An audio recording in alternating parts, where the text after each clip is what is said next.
The 29th of May, 58 BCE, from Cicero at Thessalonica to Atticus in Roma. Cicero greets Atticus. I have already written to you with the reasons I didn't go to Epirus. It is both near Achaia, where my boldest enemies are, and it would be difficult to leave when the time came for me to go. It so happened that while I was at Dyrrachium, two messages reached me. One, saying my brother was coming to Athens from Ephesus by ship, and the other that he was coming on foot through Macedonia. And so I sent word ahead to Athens to say that he should carry on from there to Thessalonica. I myself kept going and reached Thessalonica on May 23rd. I have yet to hear anything certain about his journey, except that he set out from Ephesus a while ago. Right now, I am very frightened about what is happening in Roma.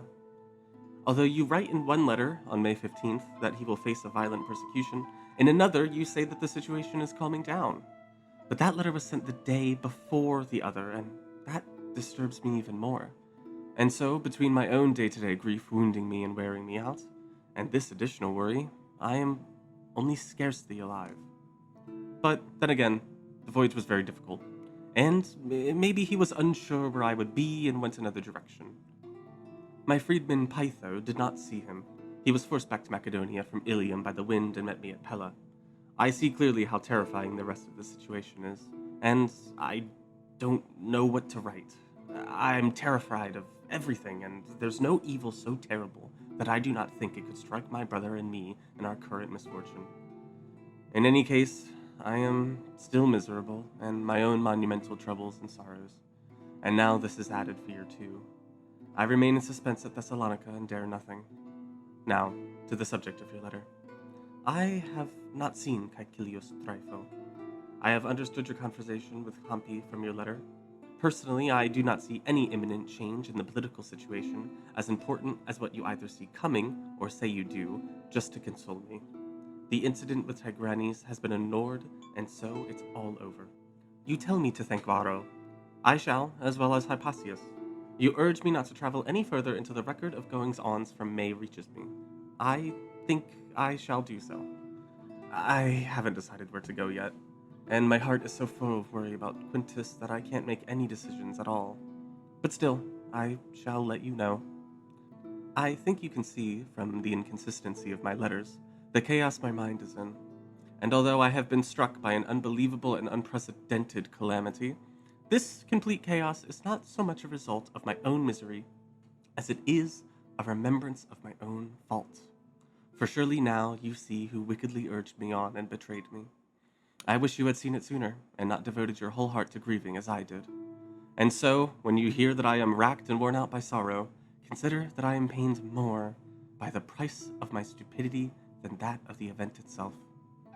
In that I trusted a man I did not think to be nefarious. Grief for the evils I am suffering, and fear for my brother prevent me from writing. Please manage and see to everything over there. Torrentia is most thankful to you. I have sent you a copy of the letter I've written to Pompey. Sent May 29th from Thessalonica. Addendum 1. Cicero's brother Quintus had been governing the province of Asia since 61 before the Common Era. It would not be too out of the way for him to try to visit Cicero in exile on his way back to Roma. Addendum 2. Cicero fears his brother could be persecuted by Claudius for some made-up offense. Addendum 3. Ilium was another name for Troy. The description, windy Ilium, is used several times in the Iliad, so this might just be a bad joke. Addendum 4. Footnote borrowed from E.S. Schuckberg. Tigranes, son of the king of Armenia, was brought to Rome by Pompey to adorn his triumph and put under the care of Lucius Flavius. This prince was, for a bribe, released by Claudius by a trick, and the attempt to get him away led to a scuffle in which lives were lost. Pompey regarded this as a slight upon himself, and his partisan, the consul Gabinius, attempted to prevent it, but both were hustled in the forum and treated with insults. The hope of a breach in the triumvirate arose from the supposition that Claudius had the support of Caesar in his high-handed proceeding. Addendum 5. Varro and Hypasius were both associated with Pompey, but it's unclear what Cicero should be thanking them for. Addendum 6. In later letters, Cicero will make it clear that when he means Hortensius, who advised him to accept exile instead of attempting to fight when Claudius put forward his first law effectively exiling Cicero.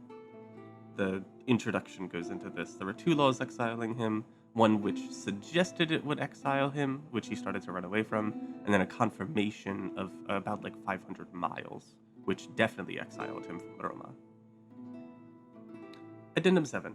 I am using Shackleton Bailey's edition of the Latin text, which reads meror, grief, but other editions and some manuscripts read memoria, memory, instead. They're kind of the same thing to Cicero at this point, though.